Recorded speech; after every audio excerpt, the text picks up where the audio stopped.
A aula de hoje é sobre a teoria da informação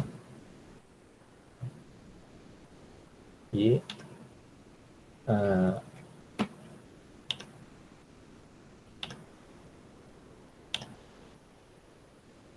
a base dessa teoria, né, foi um artigo escrito em 1948, né, por,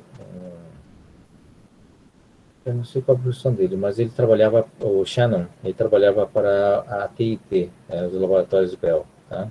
Então, aliás, ele é matemático, na verdade, tá? Então, qual que era a ideia do Shannon, na verdade? Qual que era a proposta do Shannon, né? A ideia era mostrar que tentar quantificar a quantidade de informação que tinha num canal de comunicação, tá? Então, o problema dele era o seguinte, não era sair do domínio do físico, né, da teoria da comunicação, que já naquela época se falava em comunicação, do seu ponto de vista de enviar um sinal de um lugar para o outro, tá? Então, ele queria transformar isso em alguma coisa que você conseguisse medir, né, de uma forma abstrata, de uma forma matemática, qual era a quantidade de informação que estava sendo transmitida através daquele canal. Tá? Então, ele gerou esse paper, ele está no domínio público, vocês conseguem achar esse paper, né, esse artigo, na internet. Tá? Então, o Claude Shannon foi a pessoa que propôs essa teoria. Tá? Qual que era a base dessa teoria? A base dele é a estatística, né? Propriedade estatística, ah, onde você transmite a informação através de um canal, e a medida da informação que ele adotou foi a medida de uma informação de eliminação de incerteza. Tá? Então, o que acontece? Porque ele associou a probabilidade da seguinte forma, né? Você tem alguma coisa, um resultado, determinado resultado, que pode assumir vários valores diferentes. Tá? E, portanto, eu tenho uma incerteza em relação aos valores que eu tenho. Né? Então, ao chegar na informação do resultado, eu elimino essa incerteza. Eu passo a ter certeza. Né? Tá? Então, quanto dessa informação é necessário para eliminar essa incerteza? Tá? Então, quanto de X ele precisa transmitir para que ele possa eliminar essa incerteza? Tá? Então, a partir daí você consegue chegar a algumas conclusões. Quanto mais aleatório for o resultado, maior será a quantidade de informação recebida. Tá certo? Por quê? Se você não tem essa aleatoriedade, né, você tem quase certeza do resultado, você chegando a uma confirmação daquele resultado, a quantidade de informação ela é pequena. Não sei se vocês conseguem pegar a ideia. Né? Então, quanto mais incerta for, é maior a quantidade de informação. Tá certo? E quanto mais certeza você tiver, né, sei lá, um dado viciado, por exemplo, né, que vai dar sempre um, né, a maior probabilidade, com a probabilidade de sair um é maior, tá, a quantidade de informação, né, que o dado vai, a tradução desse dado, tá, vai ser menor do que uma situação onde todos os dados, né, todos os valores daquele dado seriam uniformes. Tá? A incerteza seria maior.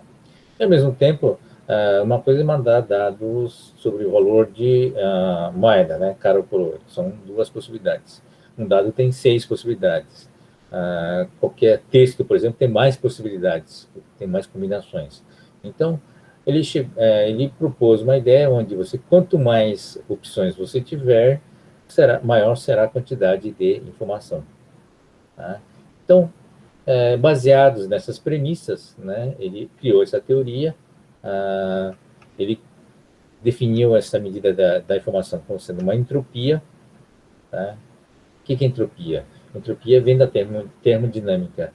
Ele quis associar essa ideia da quantidade de informação com a segunda lei da termodinâmica, né? Que é a teoria da entropia. Então, o que a entropia diz? Quanto mais uniforme for, né, maior a entropia, quer dizer, não sei se era maior ou menor a entropia. Em todo caso, é uma proporcionalidade com a informação. Quanto mais estável ficar as coisas, né, quanto menos variações tiver, menor será, né, a quantidade de informação. Então, um ambiente mais dinâmico, a quantidade de variações maior, vai resultar em uma quantidade maior de informação. É essa associação que ele fez com a entropia, né? Com a mesma regra da teoria da entropia do Boltzmann. Tá? Então, a partir dessa quantidade de informação, dessa medida, né, ele propôs essa teoria da informação, né, que a gente vai ver mais à frente agora, tá bom? Assim, quanto maior o nível de desorganização, maior a entropia, tá certo, né? Faz tempo que eu aprendi termodinâmica, vocês me desculpem.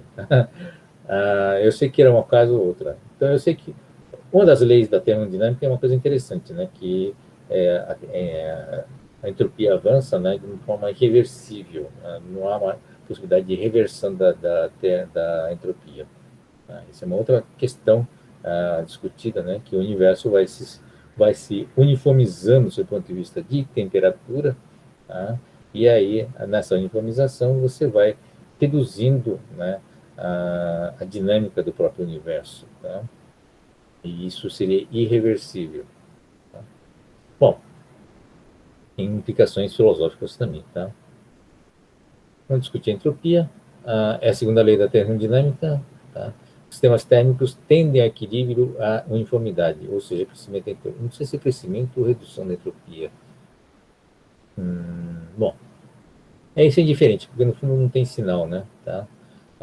Processo espontâneo e irreversível. Tá? Então, essa é uma outra parte importante dessa teoria da entropia termodinâmica. Tá? A lei do Boltzmann, né? Dessa lei, tem essa fórmula aqui, tá? S igual a K log de W. Tá? O W é o número de microestados, ou seja, o número de elementos com temperaturas diferentes, né? O número de elementos distintos nesse processo, desse sistema. Então, quanto maior o número de elementos distintos, maior será a entropia, né? Tá? Pela própria fórmula. Tá? Tem uma constante de Boltzmann, né? Que é uma constante termodinâmica, e aqui essa fórmula resulta na entropia. Tá? Então, é uma fórmula relativamente simples, tá? Onde quanto maior, né, quanto mais elementos você tiver e mais diferentes forem esses elementos, maior será a entropia. Tá? Então, tá na inscrição, essa fórmula está na inscrição, será que está mesmo? Na lápide do Boltzmann. O Boltzmann não especificou a base do logaritmo, né? Tá? Aí a fórmula independe da base para do K, né? Tá? Então, por exemplo, você sabe, né? Você tem que fazer uma revisão de logaritmo, né? Tá? K, né? O log de A, qualquer base, né? Suponha que eu mude para uma base chamada base B, né? Tá? Para você fazer a conversão de base, basta fazer isso, né? Log de B, né? Você está mudando de A para B, mas aí você divide pelo log de B, log de A de B, né? Tá?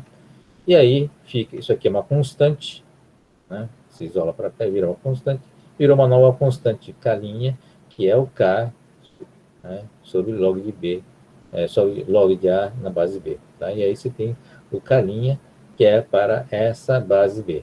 Portanto, não faz diferença, quer dizer, faz diferença, né? Vai ter Ks diferentes.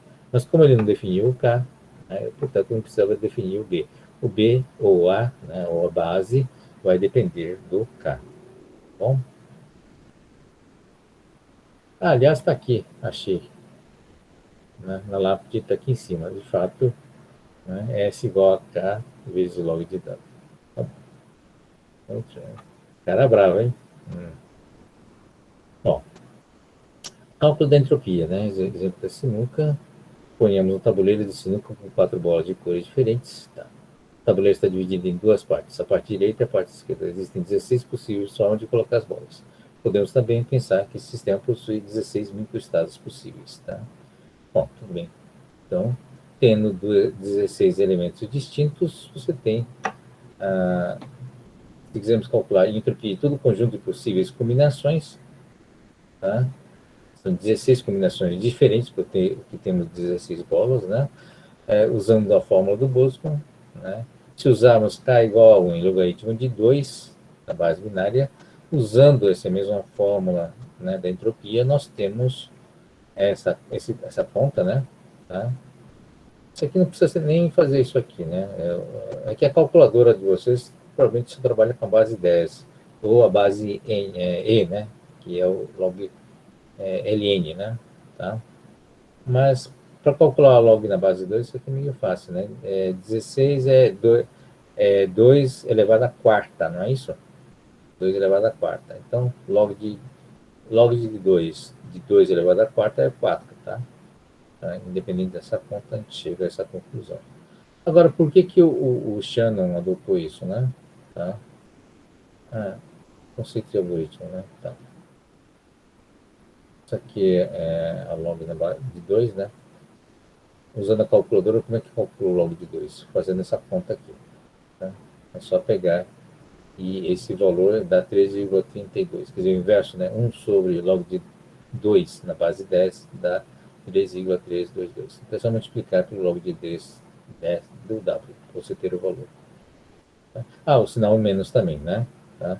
Isso aqui é x elevado a menos 1, e menos 1, ele vem, todo expoente vem para frente, né? Tá? E aí fica positivo. Tá? Mas voltando aqui, né? O Shannon escolheu a fórmula, né?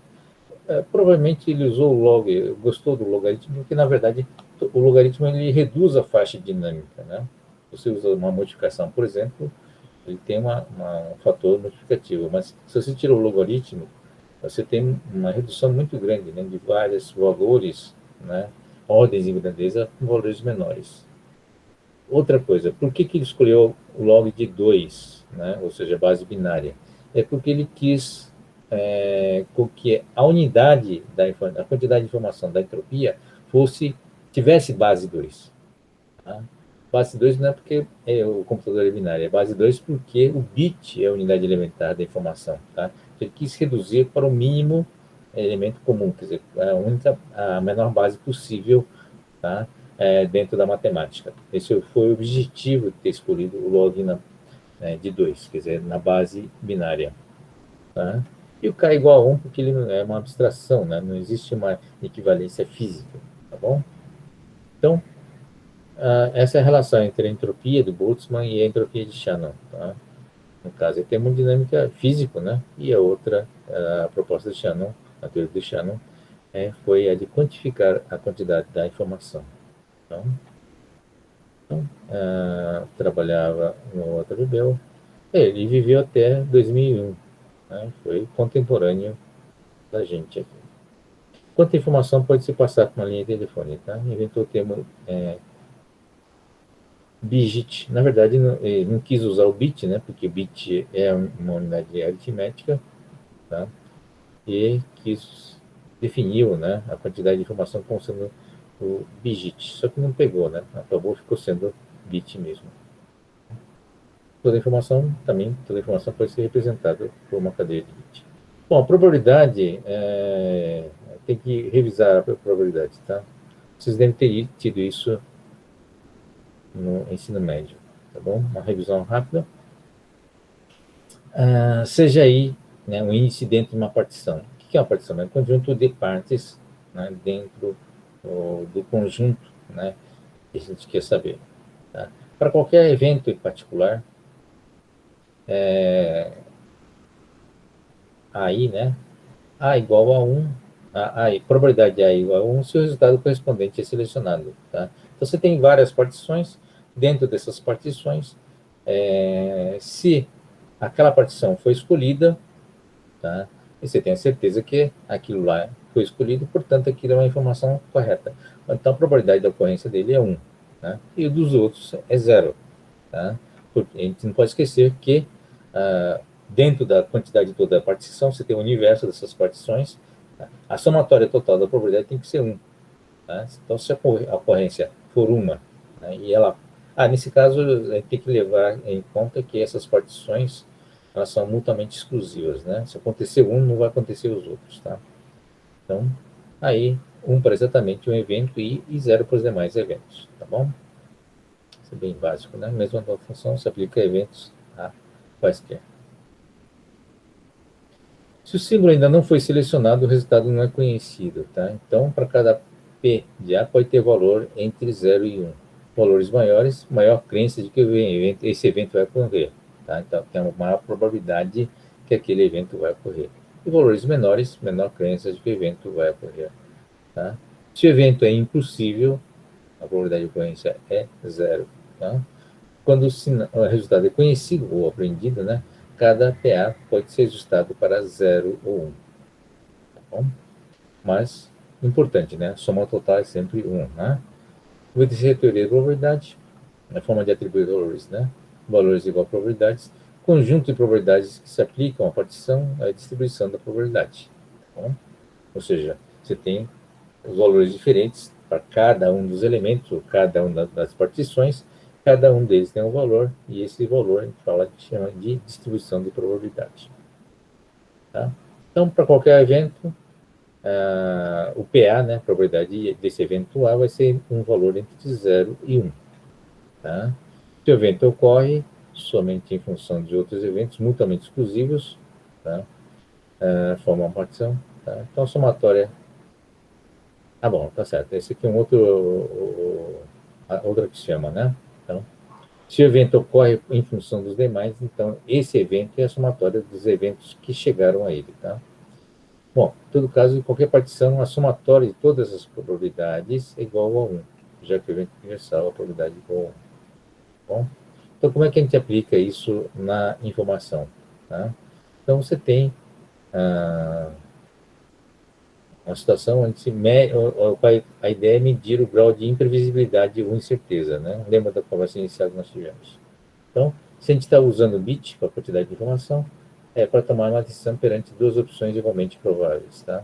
Então, para calcular o grau de imprevisibilidade em bits, segundo a fórmula de Boltzmann, tá? W são as configurações possíveis, K igual a 1 e o log é na base 2. Né?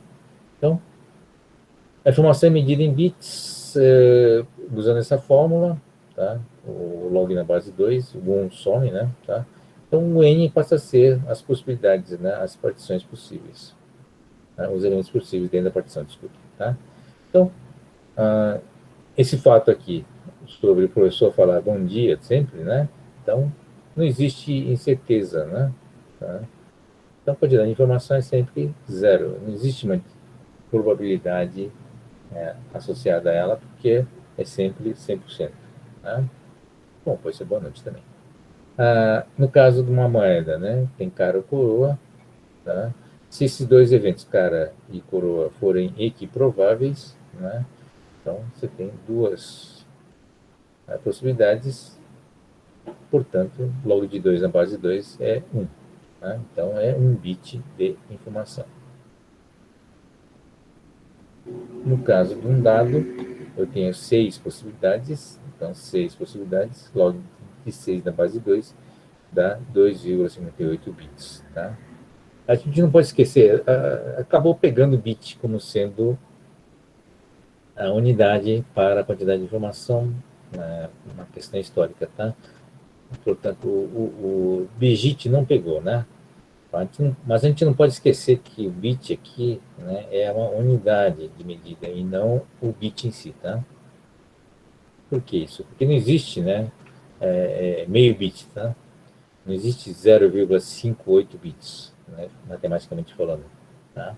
Então, o que existe, mas existe do ponto de vista de unidade, de quantidade de medida. Se queremos quantificar a nossa incerteza antes de saber uma resposta, né, então, média ponderada sobre as quantidades de informação de todos os possíveis resultados. Tá? Todos os eventos na partição com probabilidade não nula. A informação média é a somatória das probabilidades de PIA para cada evento IA, AI multiplicado pela sua quantidade de informação. Tá? Então, o H, que no fundo é uma entropia da medida da informação, tá? Então é uma somatória, tá, da probabilidade de ocorrência vezes a quantidade de informação dessa informação, tá? Desse evento. É uma forma bem simples, né? Para cada possibilidade, né, dentro dos eventos possíveis, você tem a quantidade de informação, a probabilidade de ocorrência dela, né, a probabilidade de informação, vezes a probabilidade dessa ocorrência. Então, por isso que o PDA aparece, o P de AI aparece duas vezes, porque uma é para quantidade de informação e outra para quantidade de ocorrência. Como a quantidade de informação é associada diretamente à probabilidade de ocorrência, acaba acontecendo essa duplicação. Isso se chama entropia de uma fonte, né? Tá? Ou H. Porque, bom, no caso, a fonte seria uma única partição. Então, no caso de uma cara da moeda, né? A probabilidade de ocorrer a cara mais a probabilidade de ocorrer a coroa é igual a 1, tá?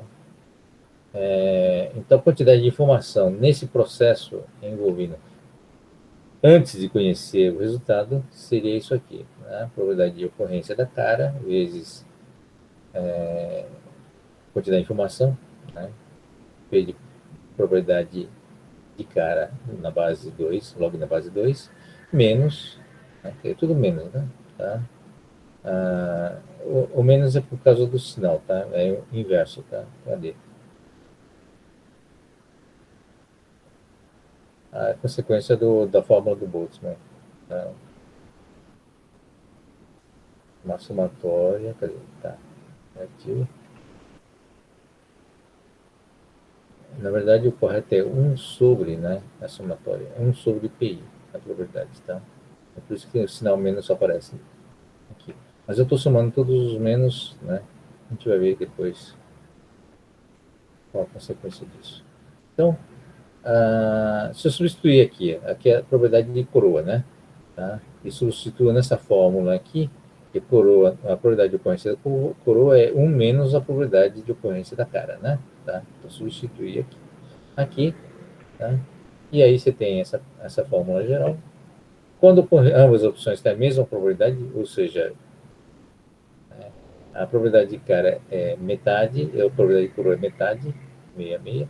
Então, se você fizer essa conta toda, vai dar que a imprevisibilidade ou entropia é a máxima, ou seja, igual a 1 bit. Tá? Vamos fazer uma outra conta, usando essa mesma fórmula, para um caso onde a probabilidade de cara e de coroa são diferentes.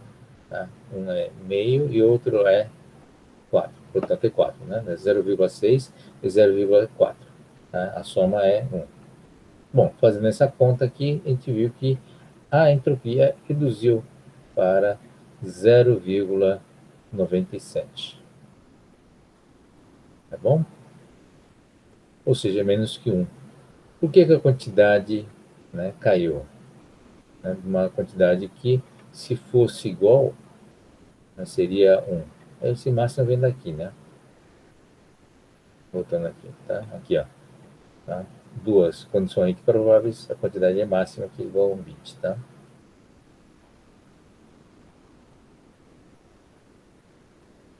Por que caiu? Né? Porque já não é equiprovável, ou seja, tem mais certeza, né, para sair cara do que coroa. Tudo bem? Dúvidas aqui? Não. Não sei se ficou claro, né? É um trabalho realmente, uma teoria, uma abstração, onde o objetivo é medir de uma forma racional, tá? Uma coisa abstrata, que é a quantidade de informação. Tá? Foi feito, foi proposto uma fórmula, tá? E através dessa fórmula, a ideia é calcular a quantidade de informação. Tá? Quanto mais, e tem lógica, né? Quanto mais certeza você tiver de um certo evento, né? O fato de você receber a informação, né, da ocorrência desse evento, vai agregar muito pouco, né?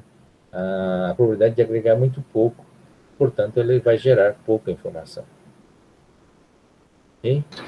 Professor, Oi, pode falar.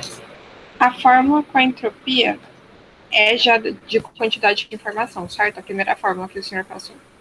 Uhum. A E a mesma do segunda, Boltzmann. com H, a gente também pode dizer que é de quantidade de informação ou é só informação média que eu tinha visto antes? Não, é quantidade de informação, tá? É tudo quantidade de informação. Tudo quantidade de informação. A informação média ou quantidade de informação é a mesma coisa. Mas são duas fórmulas diferentes. Então você só passou aquela primeira para a gente aplicar na segunda, no caso. Essa primeira, né, da quantidade de informação, essa aqui, né, essa É. inicial, tá? Ela mostra o potencial do caso, né, quase quando você não está considerando a probabilidade de ocorrência, você está considerando só a possibilidades, a quantidade de elementos envolvidos nesse processo, Tudo sem bem. envolver a probabilidade, tá? Então, quando você tem uma situação aqui provável, né, que nem isso aqui, vamos ver o caso do dado, né? Se a gente fizer a mesma conta para o dado, sem considerar que pode apresentar valores diferentes para cada face, tá? É o valor máximo, tá? Se fizer essa conta aqui, se você fizer para a situação, usar aquela outra fórmula aqui, né? Essa Uhum. fórmula aqui, para uma situação equiprovável, tá? Com todas as probabilidades iguais, 6 probabilidades iguais, você vai chegar nessa mesma fórmula que está aqui, vai chegar nesse mesmo valor, tá bom? Tá bom, obrigada, professor. Então, são equivalência, é a mesma teoria, tá? Só que agora está incorporando, ou na verdade o Shannon está incorporando a parte de probabilidade, tá? Só para lembrar, né? Esse menos aqui é muito mal explicada, né? Mas é quase uma consequência do uso da probabilidade, tá? A probabilidade nunca é maior que um. Não sei se vocês viram, né? Essas probabilidades aqui. Vocês concordam? Né? É tudo menos que um. É 0, alguma coisa. Né? Por ser 0, alguma coisa, cadê a equação da logaritmo? Está aqui. Nossa senhora, está aqui. Logaritmo, tá? Por ser abaixo de um, tá? Você tem que usar o menos para você torná-lo positivo. Tudo bem? Vocês entenderam ou não? Tá? Então, ele não é um valor acima de um, a probabilidade. Então, vai dar sempre negativo. Quando você fizer o log de um 0, alguma coisa, vai dar negativo. Tá? É por isso que, para compensar esse negativo, foi colocado o sinal menos na frente. Mas é uma somatória, né? Um valor absoluto. Tá bom?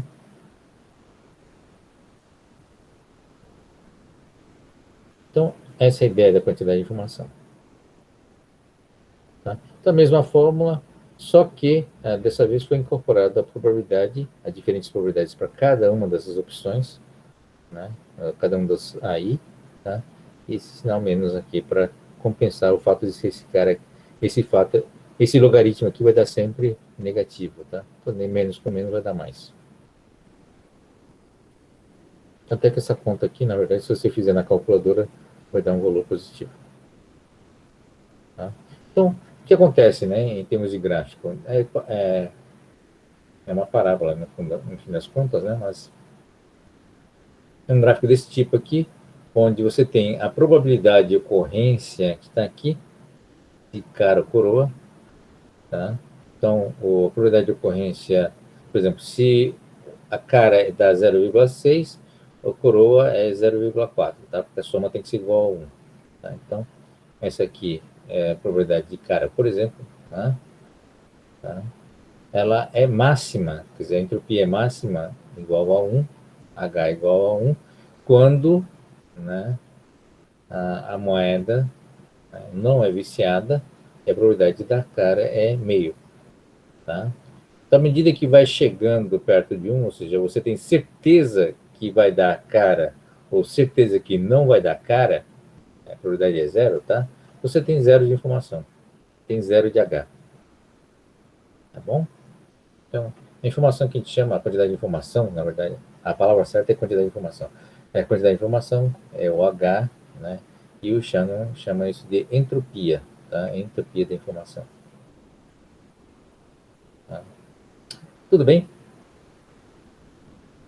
Para partições com mais de dois eventos, né? A quantidade de informação é maior, tá? Então, essa fórmula genérica aqui para, para is, né? Muito mais partições, né? Muito mais elementos envolvidos, tá? A fórmula é a mesma, tá? Mas a gente não pode esquecer que todas as somas dos PIs, né, tem que ser igual a 1. Tá? Então, caso N possíveis eventos. Tá? O dado, né, voltando, né? são 6 estados, tá? Cada um deles com probabilidade de 1/6.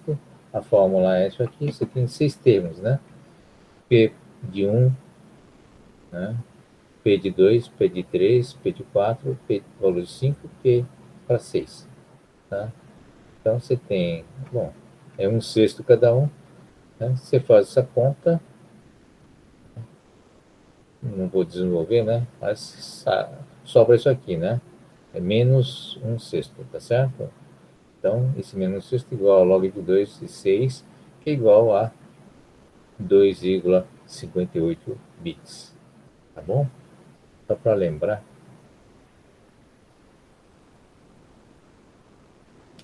Para mostrar a equivalência, né? Tá vendo? Isso aqui é 2,58 bits.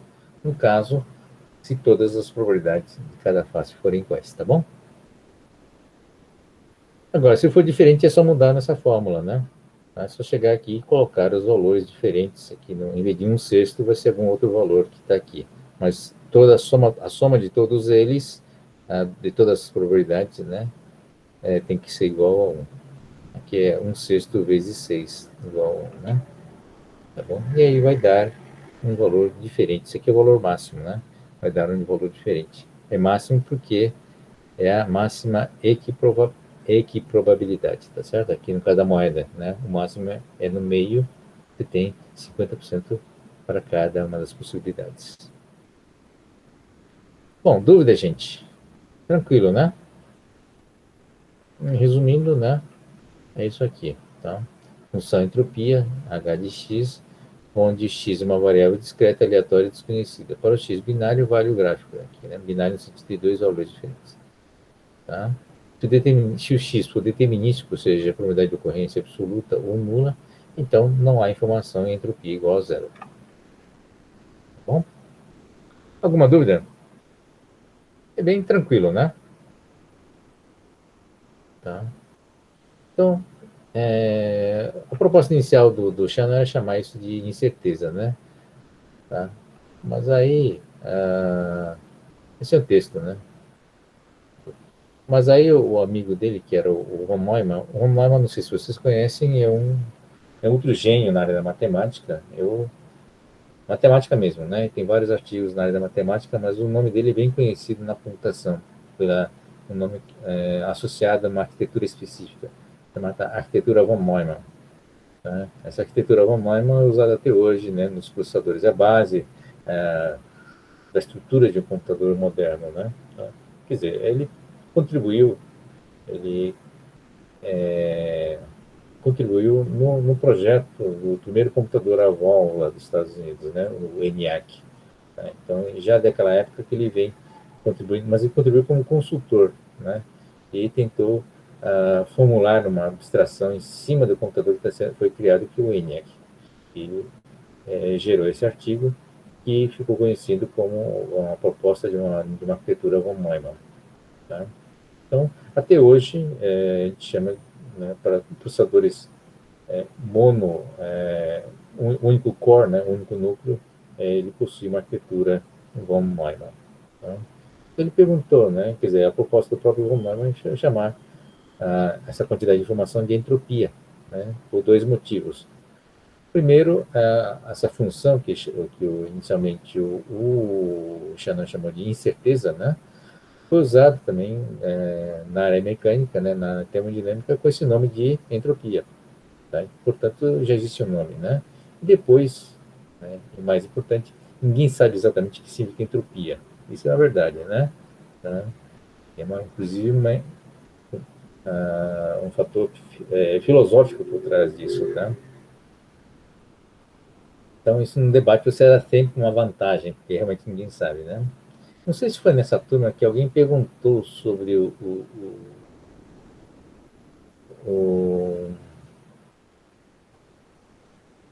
não é o diabo. Será que é o diabo do Laplace? É isso? Foi nessa turma? Não lembro. Uma coisa chamada o diabo de Laplace. O diabo de Laplace era uma coisa que era. Não é bem o diabo, né? Uma forma de dizer. Era um ente que conseguia ter toda a informação sobre o estado de todos os átomos e moléculas do átomos e os elétrons do universo, né? E uma vez que você tem esse conhecimento, você tinha como saber qual era o futuro, né? Como é que aqueles elétrons todos se comportavam no futuro, né? Então era uma discussão sobre o Big Data. Acho que foi no contexto do Big Data que alguém falou. Ah, foi você, né? Desculpe, Marco. Tá? Mas, na verdade, na termodinâmica tem um outro cara, um outro diabo, que é o seguinte, que é acho que era Maxwell. Chamando diabo... Heisenberg. Não, tem um Heisenberg, que dá certeza do elétron, mas eu tenho um outro diabo chamado, um demônio, mas também não é um demônio, chamado Maxwell. Tá? Qual que era a ideia desse cara? Né? No fundo, era uma proposta de você evitar a entropia. Então, imagine que você tenha uma caixa, né, onde você tem dois compartimentos, tá? Tem dois compartimentos, que inicialmente, ambos compartimentos, você tem gás, né? Tá? E entre esses dois compartimentos, você tem uma porta, tá? Você tem uma porta que alguém controla. Então, o cara que controla é o demônio, né? O demônio que, na verdade, é um ser superior. Não sei por que não chama de Deus, mas acho que chama de demônio por questão de maldade mesmo. E ele controla essa porta. Então, ele tem conhecimento e consegue enxergar os elétrons. Então, toda vez que você tem uma molécula de um gás, né? Aquele princípio de movimento randômico, né? do gás. Quanto mais quente o gás, mais movimentado, mais agitado, mais acelerado essa molécula fica, né? Então ele fica observando. Então toda vez que vem uma molécula mais acelerada, mais quente, ele abre essa porta e deixa passar para o outro lado e depois ele fecha, tá? Ele faz isso para todos os elétrons, ou desculpe, moléculas, né, que estejam mais acelerados, né, ou mais quentes, digamos assim, né, e faz com que ele passe por essa porta, mas não deixe passar nenhum do outro lado, né, do outro compartimento. Com isso, ele fala assim, ele começa a quebrar a entropia, tá? Ele impede que no fundo, ele cria uma diferença, começa a criar uma diferença de temperatura entre os dois compartimentos que inicialmente, né, eram, como diz, eram uniformes, tá? Então, ele está contrariando, é uma proposta onde contraria a irreversibilidade da entropia. Okay? Então, essa é uma das formas de você discutir, né? Mas aí tem vários autores também, que estão dizendo, olha, que o fato de você medir a velocidade da molécula e também você controlar essa porta, você vai gastar mais energia, né, do que o sistema geraria por essa diferença de temperatura. Tá? Você teria obrigado a gastar energia. Então, mas no fundo, o que você está fazendo? Você está captando informação. Está querendo descobrir qual das moléculas que estão lá está mais forte, né, ou está mais agitado a ponto de passar, né, e você controlar a porta e fechar a porta, você está gastando, tem que ser baseado em informação. Então, existe uma discussão de quanta energia você precisa para obter uma informação. E que o universo, no fundo, aí outra aquela história do próprio demônio do Laplace, né, que é a discussão da energia, né, necessária para a informação, a relação entre informação e energia, ou informação e energia e matéria são semelhantes, a gente sabe por causa do Einstein, né? Então, qual é a consequência de tudo isso, no fim das contas, né? Então, questões filosóficas, não vou entrar no mérito, né? A discussão entre se o universo não seria só um sistema de informação, por exemplo, né? Então, é um processo muito mais complicado do que a gente imagina, tá? De fato, a entropia é uma discussão muito árdua, tá? Não vamos entrar no mérito, mas é que há quase, daqui da década de 40, né? 1940, 50, porque a ENIAC também é de 40. Então, há quase 60, 70 anos atrás, né? Esses dois já discutiram essa questão da entropia, a relação entre entropia e informação. Tá legal? Bacanas essas histórias, né? Contribuições de Shannon, né? Quanta informação cabe numa mensagem, né? Como arranjar melhor a informação para que a mensagem seja mais enxuta. Então, o fato de você ter uma proposta onde você consegue dar um número, né, para a quantidade de informação, permitiu você ter uma visão sobre a codificação, como codificar de uma forma eficiente, como você transmitir de uma forma eficiente, como você armazenar a informação de uma forma eficiente. Tá? Então, são grandes as contribuições do Shannon. Tá? A gente vai ver isso nas próximas aulas, quando a gente discutir a codificação, a teoria da codificação. Tá? Então, aqui, ó, a compressão de arquivo também, né? Porque compressão, no fim, é o seguinte: dada uma estrutura de símbolos, né, vamos enxugar, né, o máximo de redundância e botar o máximo de informação nesse conjunto de símbolos. Isso é compressão, você comprimir, né, a informação com menor quantidade de símbolos, né, com menor quantidade de códigos, né, que for possível, sem perder informação, no caso. Né? Tá. Então, isso aqui é a teoria do Shannon, que é a capacidade do canal. Você tem um transmissor e receptor, e você tem um canal, um meio, né, que liga esses dois para saber, né, quanta informação saiu e quanto chegou. Tá? Então, você tem o papel do ruído, e ele vai deturpar isso, né? Então, não só válido para comunicação, como também para armazenamento. Né? Tá? A capacidade do canal é a taxa máxima de informação, né? Não a informação no sentido realmente de quantidade, né, que pode ser transmitida através de um canal, dada a presença de um ruído que modifica a natureza do sinal. Tá? Então, a capacidade de canal é dada pelo máximo, né, o valor máximo, né, para essa situação da relação entre x e y, da relação aqui, que não é igual por causa do ruído. Tá? Uma outra contribuição interessante do Shannon é realmente a teoria de amostragem. Né? Foi trabalho conjunto com Nyquist. Tá?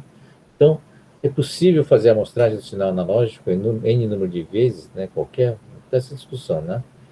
Quanto a gente tem que amostrar para que eu possa reconstruir o sinal original, tá?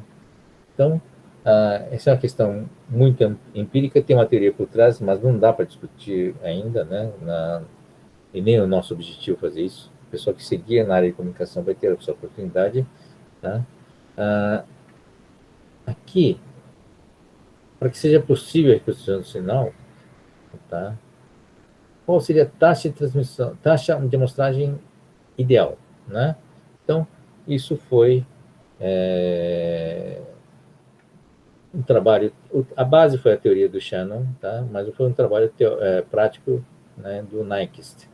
Tanto é que tem uma coisa chamada critério de Nyquist, né? Um critério empírico, foi um trabalho realmente, e depois foi comprovado na teoria, onde se provou que a amostragem, né, deverá ser o dobro da maior frequência disponível aqui. Tá? O que é frequência, no fundo? É essa variação. Frequência no sentido de variação. Tá? E essa variação é a carga da informação, é a quantidade de informação. Tá? Vocês concordam? Se fosse uniforme, não houvesse oscilação, tá? Ele não conteria informação, porque você tem uma certeza de que não há oscilação. Né? Tá? A probabilidade de variação é zero, portanto, aquilo tem zero de quantidade de informação. Tá? Então, quanto maior a oscilação, maior a quantidade de informação. Tá? Então, a frequência, fisicamente falando, né, tá, é a determinante da amostragem. Então, qual que é a ideia? Tá? Essa teoria de amostragem, a teoria do Nyquist, o critério de Nyquist, diz o seguinte: você tem que pegar a frequência de variação e amostrar pelo menos 2 vezes a variação da frequência. Tá? Então, isso ficou conhecido como critério de Nyquist. Tá? Aqui, ó, a taxa de amostragem tem que ser pelo menos, né, 2 vezes a frequência máxima, né, do sinal.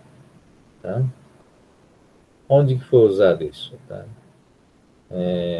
Então, a ideia é a seguinte, né? Você tem um dobro, se isso aqui é o dobro, né? Portanto, entre uma amostragem e outra, eu não tenho a possibilidade de perder.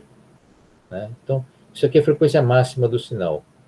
Tá? Se eu estou fazendo 2 leituras aqui, eu não tenho como perder essa variação, essa é a ideia. Tá?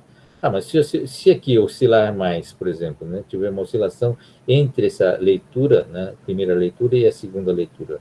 Mas aí se oscilou entre essas 2 leituras e essa oscilação é uma informação, tá? Eu sou obrigado a ter O que significa que o sinal tem uma frequência maior, tá? E eu tenho que pegar e amostrar o dobro dessa variação, dessa oscilação, para que eu consiga reconstruir, né, esse sinal original.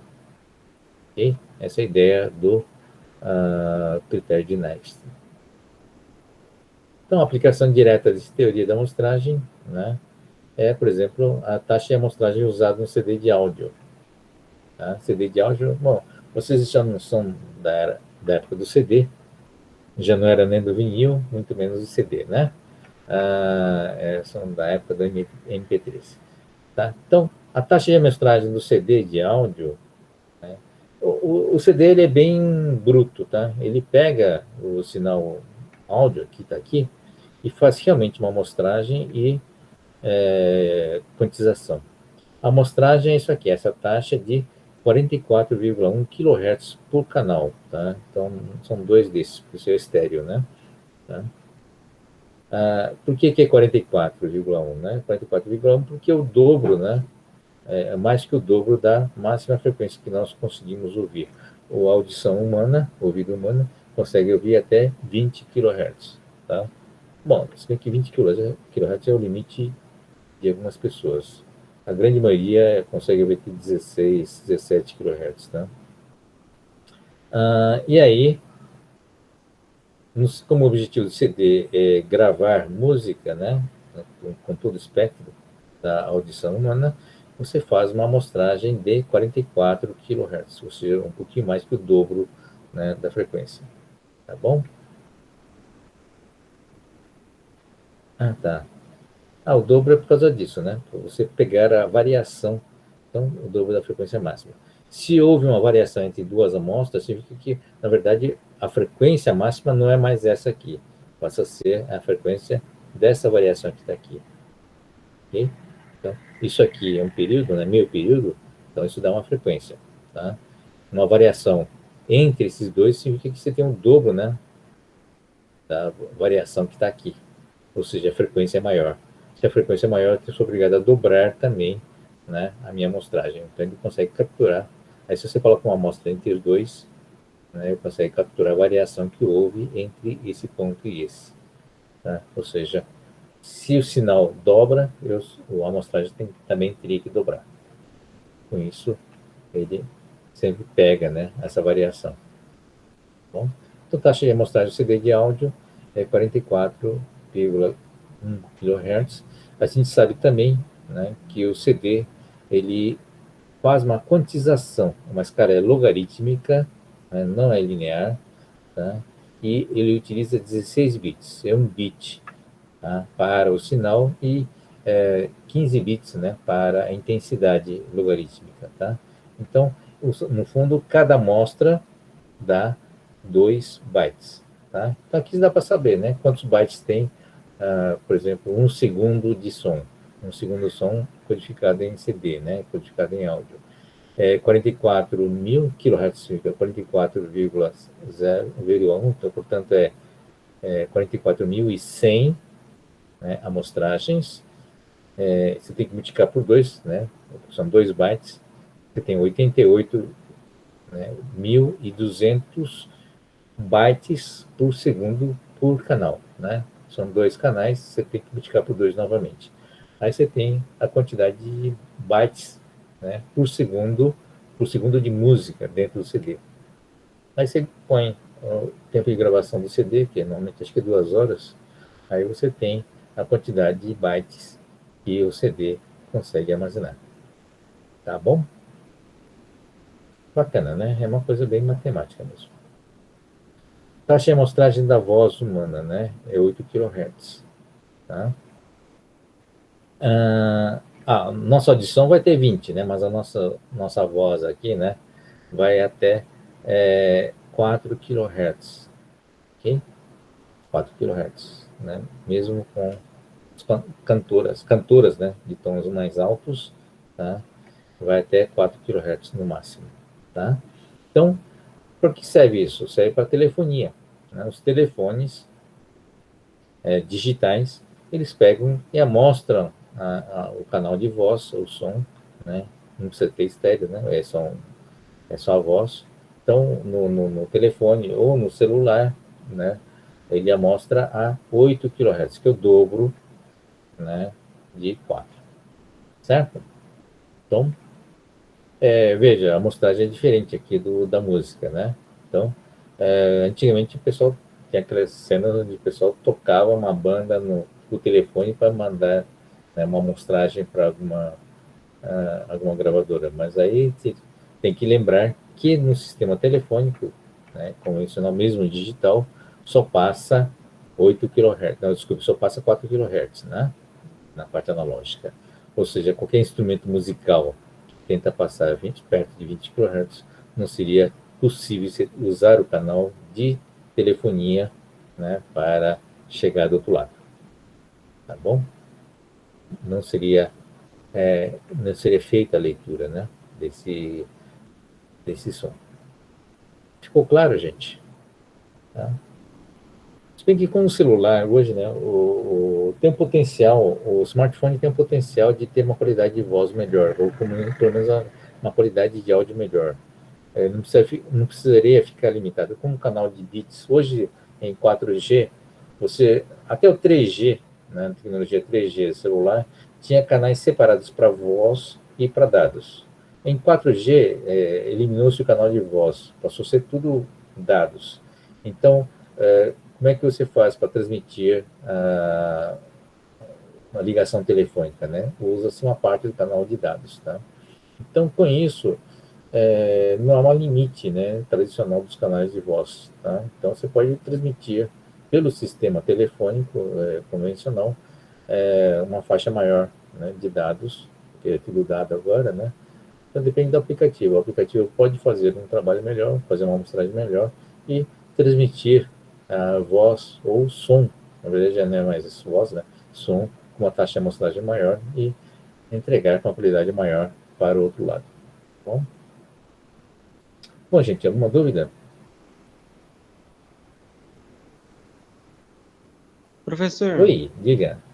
me surgiu uma dúvida que é mais uma curiosidade. No CD, né, a marcação, quando a gente marca, tem a gravação da informação, você disse que é pela aquela imagem que você mostrou, tem como se fossem os buracos, né, que são os bits, são os zeros e um. Ah, São os tá, menores e os maiores, certo? tá. Não, não, no fundo, deixa eu só mostrar. Não sei se está aqui. Ah, não está nessa transparência, né? Está na outra. É isso? Deixa eu ver se É, está na outra. Ah, mundo digital.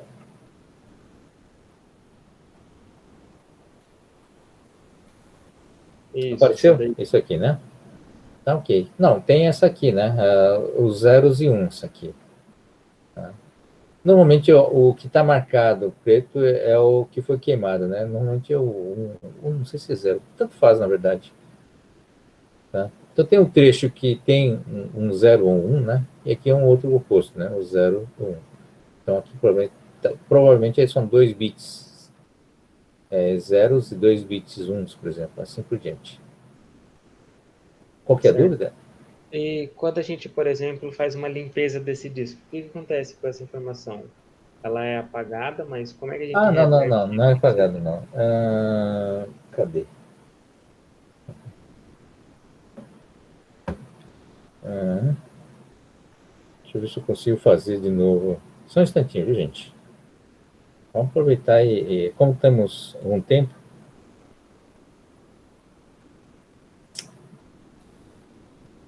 enquanto isso, vocês vão pensando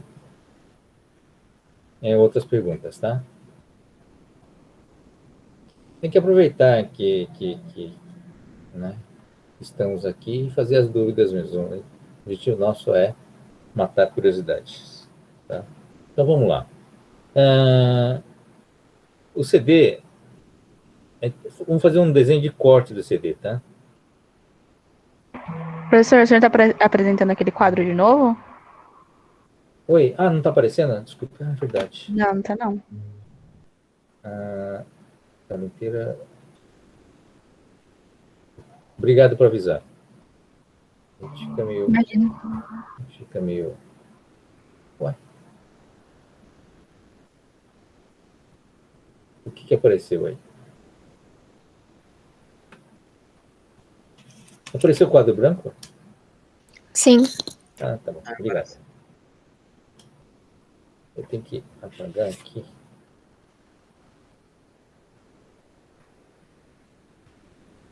Não é uma tarefa fácil, porque esse quadro aqui não é exatamente um quadro branco. Vamos ver se eu consigo fazer um trabalho aqui. Tá? Então, vamos lá. Essa é uma superfície. Opa, tem ruído na linha. Vou apagar de novo. Limpar a tela.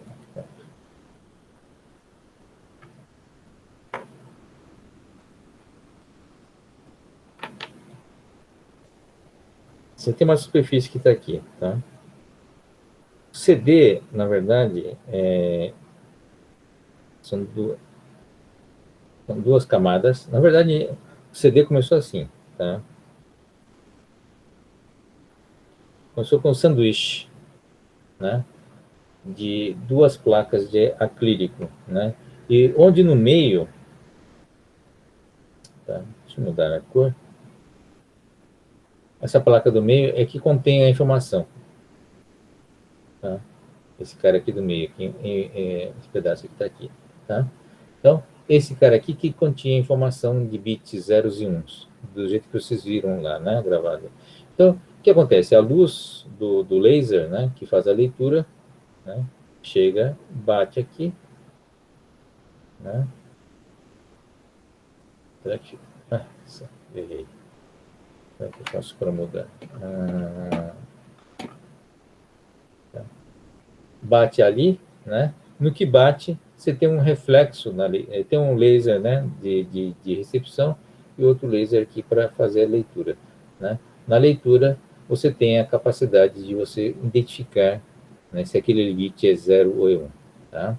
Então, para usar essa leitura, na verdade, o que eles fazem? Eu vou melhorar isso aqui, vai. Tirar isso aqui, tá? E tem uma coisa chamada uma lente superconvexa, tá? Então, voltando aqui, vou fazer esse desenho que está aqui, tá? E aqui você tem uma lente. A proporção não é essa, tá? É muito maior, na verdade. Se você considerar que esse ponto que está lendo aqui é 1 milímetro, né? Micro, na verdade, né? E essa lente, vocês já viram a lente de um CD, né? Você deve ter desmontado já um desses aí. Ela é bem grande, tá? Então é uma lente grossa, né? Chama de convexa, bem inclinada, cujo foco, né, tá nesse ponto aqui, tá bom? Essa é a leitura que é feita. Então, isso aqui é acrílico, transparente. Então, qual a vantagem aqui, né? Isso aqui tem que, a lente deve ter uns 4, 5 milímetros, né? Deve ter é bem grande, né? 5 milímetros, talvez. É razoável o porte dela, tá? Em relação a esse ponto que está aqui. Tá? Isso aqui você está lendo micron aqui, né? Tá? Então, qualquer risco que você faça nessa superfície aqui de acrílico, ele não vai influenciar a leitura. Deu para entender ou não? Não sei se estão conseguindo enxergar o desenho. O acrílico é tipo uma proteção, né? É uma proteção para esses dados aqui, que estão nessa camada que está aqui. Tá? Essa camada que contém o dado. Tá? Então, você tem um acrílico aqui. Tá? Então, essa era a configuração antiga. E esse ponto aqui era gravado usando o material refletor, tá? Que no caso era alumínio puro, que tinha um grande índice. Essa lente é para infravermelho, né? Você não enxerga, tá? Então, a ideia era fazer um laser aqui de infravermelho, fazer bater a leitura aqui e você pegar o reflexo disso aqui. Então, quanto mais quanto melhor for a reflexão, melhor a leitura, você concorda? Então, usava o alumínio porque dava 100% de reflexão. E por isso tinha essas duas camadas aqui. Mas o maior problema do alumínio é que ele oxida. Não sei se vocês sabem disso, né? Tá? Então, e oxida pela borda, né? Tá? Então, as bordas externas. Então, se você olha o disco, não sei se eu consigo desenhar. desenhou direitinho, né? Você tem um disco aqui. Aqui é o centro dele, tá bom? Então, fechou. A corrosão começa do lado de fora, né? Percebem? Porque é que tem maior perímetro, né? Tá? E aí vai corroendo e vai perdendo o dado do CD. Esse CD é antigo, né? Depois a tecnologia mudou. Estamos falando... Você não tinha nascido ainda, né, quando o CD foi inventado. Então, sei lá, nem lembro da época. Provavelmente década de 60 para 70, né? Que tinha esses CDs. Tá? E aí a tecnologia mudou. Agora, né, você tem a camada de acrílico e essa camada foi eliminada. Ficou muito mais simples e barato, tá? Porque você tem uma tinta especial que está aqui, nessa camada, onde você guarda os bits, né? E aí você tem um acrílico. Né? Deixou de ser um sanduíche, passou a ser um policarbonato, material chamado policarbonato, tá? Único, né? Onde você tem os dados que está aqui, esse é o lado da etiqueta. Vou só abreviar para escrever, tá? Etiqueta, tá? E aqui é o lado transparente, tá? Onde é feita a leitura do laser, tá bom? Então, uma das coisas importantes, né, que é o laser, né? Tá? De leitura. Uma coisa muito importante, né? Quando você pega o CD e põe em cima da mesa, de que lado você põe, né, o CD em cima da mesa? Tá? Esse lado ou esse lado aqui? Bom, se bem que ninguém mais usa CD, né? O que vocês acham? O certo é você colocar dentro do envelope, né? Tá certo? Mas ninguém... Ou dentro da caixinha, desculpa. Tá? Só que ninguém faz isso, né? Preguiça. De que lado vocês põem? Deixava a parte da leitura. O que é a parte da leitura? Tem o CD do Xbox, né? Tá certo. O que é o lado da leitura, né? Tá? O lado da etiqueta, né? No fundo, você tem que preservar esse lado da etiqueta, tá?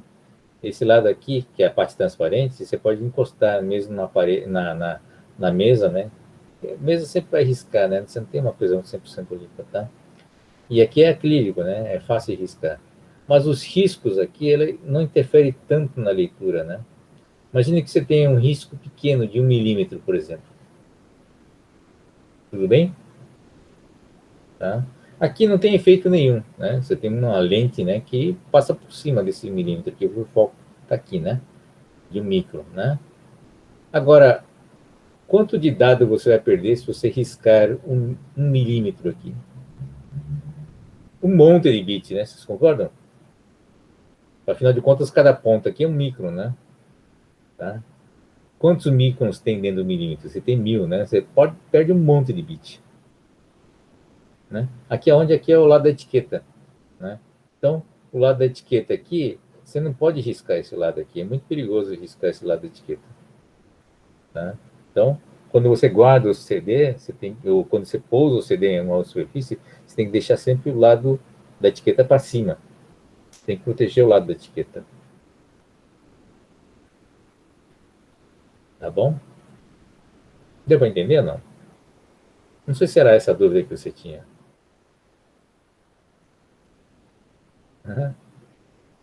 Então, vocês viram que às vezes o pessoal guardava, vamos pegava o lado da etiqueta e colocava em cima da mesa, né? Tá? Achando que tem que proteger o lado transparente.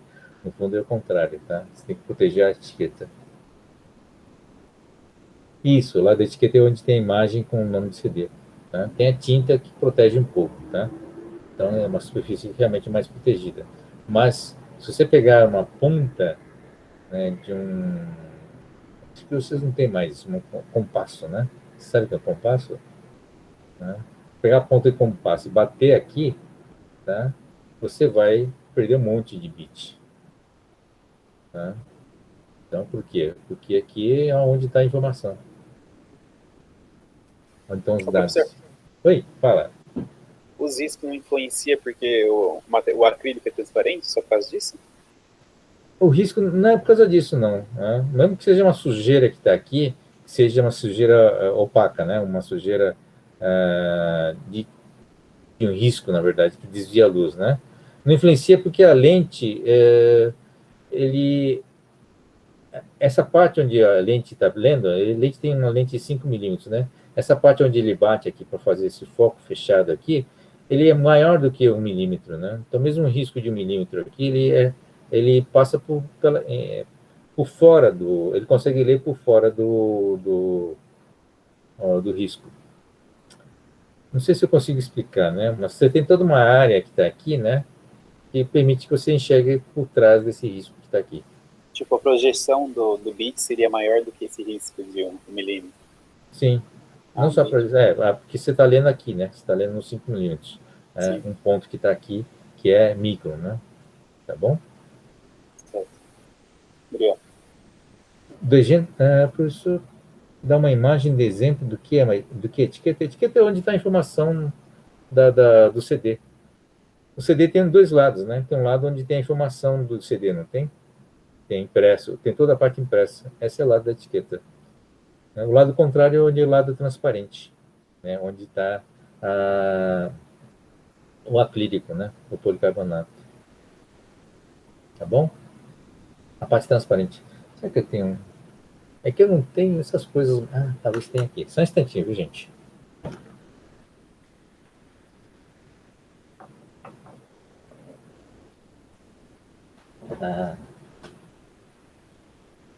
Guardo coisas antigas. Tá aqui. Estão enxergando ou não? Eu não tenho a tela da minha imagem. Esse é o lado da etiqueta, né? E esse é o lado do acrílico transparente. Tá? A informação está gravada aqui, ó. Nessa Professor? Oi? Eu não sei os outros, mas eu não consigo te ver. Eu só vejo... Eu não estou aparecendo? Pra mim, não, pelo menos. Tá aparecendo sim. Pequenininho, mas tá. Acho que é alguma configuração que você tem que mudar. Tá bom, desculpa. Acho que você só tem que desfixar a tela que ele tá apresentando, sabe? E aí você consegue ver todo mundo. Então, eu tô vendo todo mundo, mas só que o do professor só tá aparecendo nos Gzinhos. Não tá aparecendo a Que imagem estranho. dele. Entendi. Bom, eu não sei mexer direito nessa configuração. Eu estou usando a configuração default aqui do Meu namorado disse que é a qualidade da minha internet, então deixa, gente, desculpa. Tá bom. Mas vocês estão conseguindo enxergar, né? A CD, né? Tá? Aqui é um CD de música. Tá? Então, esse é o lado, né, que não tem problema. Você pode deixar assim, ó, né, em cima de qualquer superfície, não tem problema. Agora, 1 milímetro de risco aqui, nessa superfície onde está a etiqueta, você perde dado, tá? Hoje é um sanduíche, né, esse aqui. Essa superfície é que tem a informação. Apesar de que é uma tinta bem robusta que eles põem aqui, né? Não é fácil de riscar, tá? Mas aqui não tem problema riscar. Quer dizer, sempre atrapalha, né? Mas não risque muito, mas ele é mais resistente a risco nessa superfície. Eu consigo ler mesmo que essa superfície seja riscada. Tá bom? Bom, voltando, então, não sei se tirou... é verdade. Antigamente era um sanduíche, tá? Você tinha 2 acrílicos. Tá? Bom, deixa eu só fechar isso aqui e voltar aqui nessa transparência do CD. Mudou a transparência ou não? Não sei se mudou. Apareceu o DVD? Mudou sim, professor. Tá. Bom, no CD, a gente vê a evolução, né, para o DVD. Você sabe que DVD grava imagens, né? Então, o que aconteceu foi uma melhoria, né, da tecnologia. Primeiro, mudou o laser, né? O laser... bom, se bem que o DVD ainda é o infravermelho, tá? O infravermelho tem uma certa frequência, né? Quanto maior a frequência do laser, né, menor é o foco que ele consegue transmitir ou consegue gravar. Dá para entender? Você sabe que luz é feita com um comprimento de onda, né? Uma onda senoidal. Tá? Isso é o lambda, né? Então, quanto maior o lambda, mais... quer dizer, é mais lento, é mais baixo a luz. Então, infravermelho tem um comprimento de onda, a luz visível, o comprimento é menor ainda, e ultravioleta é muito menor ainda, né? Então, quanto menor a frequência, né, o lambda, né, o comprimento de onda, mais informações ele consegue carregar. Dá para entender? Porque ele varia mais no tempo. Tá? Então, acontece a mesma coisa com a gravação no DVD. O foco, você consegue fazer foco cada vez menores, porque o comprimento de onda é menor. Tá? Então, no caso do DVD, o laser ainda é o infravermelho, né, que é o mesmo que é usado no CD, tá? E eles conseguiram dobrar, né? Tá vendo? Dá para ver? Dobrar, né? Que o número de espaço entre as trilhas, né, foi reduzido, né, para metade, e o espaço entre os bits também foi reduzido, 0,8, né, para 0,4 micron, né? Ou seja, no total você teve 4 vezes mais bits, né, por espaço, né, tá? O DVD e o CD têm o mesmo tamanho físico, né? Mas não foi só isso que melhorou, tá? Foi melhorada a parte de organização. Enquanto que no CD se conseguiu gravar 850 megabytes, né, no DVD começou a ser possível gravar 4,7 gigabytes, né? É quase, não chega a 10 vezes, mas chega a 8 vezes, né? Então, a densidade, apesar de ser melhorada 4 vezes, você melhorando a organização, você conseguiu gravar 8 vezes mais. Só que isso não é o suficiente ainda, né? Sob o ponto de vista puro, né, não é possível você gravar uma imagem, né, de resolução normal, né, em um disco, tá? Então, o que evoluiu do CD para o DVD também foi uma tecnologia de compressão, que a gente vai discutir mais à frente.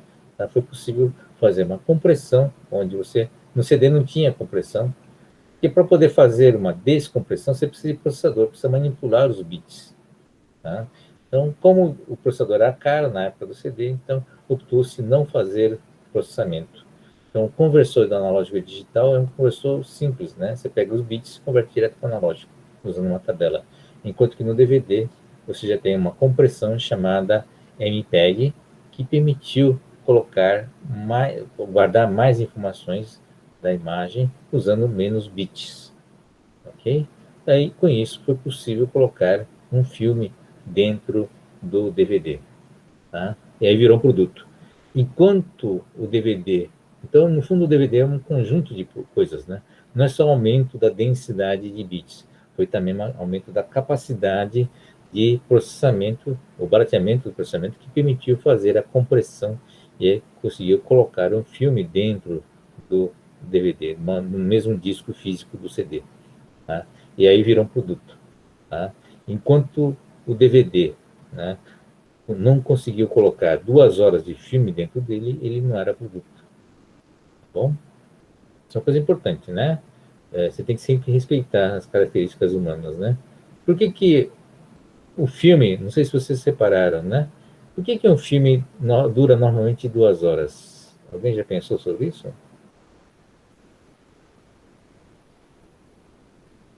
O que mais que dura 2 horas? Alguém sabe? Né? Esse é o número que vem desde a rolo do cinema? Não, não foi o tamanho do rolo do cinema, não. Esse é o número que vem desde a época dos gregos. Né? As peças de teatro grego, por exemplo, né? 2 horas. Né? Em torno de 2 horas, mais ou menos. Né? Na Inglaterra, as peças do Shakespeare, né? Peças musicais também. Né? A duração da aula, né? Nossas aulas são divididas em blocos de 2 horas. Por que 2 horas? Né? Esse é um trabalho já, né, em função da psicologia, das características humanas, né? Tá? É difícil você ter pessoas ou seres humanos ter normalmente em média, né, uma capacidade de concentração de atenção que está limitada em torno de 2 horas para um determinado assunto.